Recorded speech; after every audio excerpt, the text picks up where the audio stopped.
Welcome everyone, and today I really want to spend some time uncovering some of the feelings that you might be experiencing.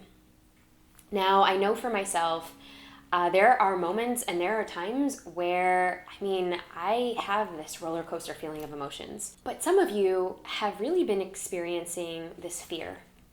And the times that we're in right now, there is a lot of fear, there is a lot of uncertainty, there is a lot of things that are going on. There's a lot of things that are going on in the news. And when we consume a lot of it, it also feeds our emotions. It also feeds how we're actually feeling. And so hopefully some of the things that I share with you today is really going to help you with whatever time that you are going through. But the first thing, I just want you to be really mindful of your breath. Maybe we can take this time to just breathe.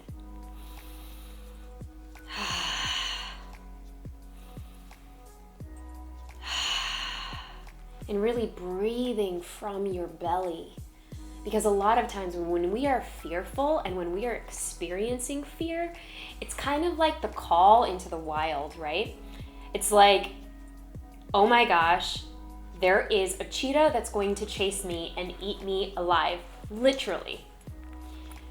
And so we start breathing in our chest, and we start breathing and breathing in our chest, but we never get breath down into our bellies. And it activates all of the different hormones in our body and signalings in our body to let our body know that we're actually okay. So let me ask you, how are you breathing? And yes, you've probably seen all the different ways to do breath work, like pumping up like this and pumping your chest. But all I want you to focus on is really getting that breath here. And so a really good exercise during this time is to chronicle how you and your family members are actually doing and what you're doing on the day-to-day, how things are happening in between your loved ones. Are there things that are coming up for you that normally would have been suppressed because you're always go, go, go, or you're always on the go? And so right now is the time where a lot of things are bubbling up to the surface. Maybe there's tension between you and your partner or you and your children because you've never really had the opportunity to process some of those things that might trigger you or affect you in different ways. Now they're starting to bubble up to the surface because we've been inside for so long. So what are you going to do? And this is a beautiful time to explore what those feelings actually mean for you, what that fear actually says about you. And the only way to really chronicle that out or journal that out is to put your pen to paper, is to really ask yourself that question. Now, we still might want to bury them, and we still might want to distract ourselves by scrolling and scrolling and scrolling and scrolling. But I want you to ask yourself, while I'm scrolling, what am I burying? What am I distracting myself with that I really need to confront? What are things or situations or conversations that I'm not having that I really need to have that's going to make me grow with my partner as a different human being, or just grow together as a family? So another thing that has been a really big blessing in this scenario right now is that you can re-interview your family members. There's a list of questions that was on the New York Times a couple of years ago. And basically it was a list of questions to get to know the love of your life a little bit more. But you can totally switch that to getting to know, maybe you're living with elderly relatives, or doing this exercise with your family members who are not living with you and maybe they're in different parts of the world, but just to get to know people on a very different level. It is your time to really explore and get to know them deeper because now you do have the time. Now, the best thing that you can do for each other and yourself during this time is to just relax, is to take a nice warm bath, light some candles around, set the tone right, put some really amazing music on, and just relax. Maybe you can put away your devices for a little bit and just be and just sit and just notice the time that you have right now. This is a moment in time where you're going to look back to, and you're going to go back to with your family members and your children and your friends and say, wow, this is what I did during that period. This is what I did. And this is what we did as a family. And this is what we learned about each other as a family. And this is all of the things that we did or did not do as a family. But take a moment to really have that in your time capsule when you're putting all of this together.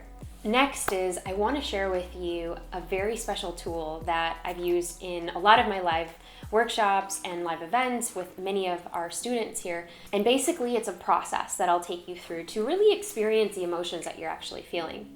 Now it's called Hetal, and the acronym stands for HEDL. What I want you to do is take the emotion, and maybe the emotion is fear. So I want you to first honor that fear, see that fear. Maybe you can give fear a name, and maybe her name is Mary. Mary is fear, and Mary scares you because you don't know what Mary's going to do. But you're going to honor Mary because Mary represents that fear for you. You're going to honor Mary, and you're going to say, okay, what are you meant to be teaching me? You're honoring that feeling. You're not distracting it. You're not burying it. You're not putting it away. You're honoring her. You're seeing her face to face. You're seeing Mary face to face. And now I want you to experience it. I want you to experience that emotion. I want you to experience that fear that Mary brings on. What is that fear? Where do you feel it? Do you feel it in your gut? Do you feel it in your shoulders? Do you feel it in the tension in your chest, where your chest starts to palpitate? Does your chest get hard and tight? Where do you feel that? Do you feel that in your lower back? Do you feel it as tension headaches that turn into migraines that don't go away? Where do you feel that? Allow your body to experience it. And then I want you to detach yourself from it. So D is for detach. Detach yourself from that feeling, from that emotion. That it's just a third party, that it's you and Mary having a duel.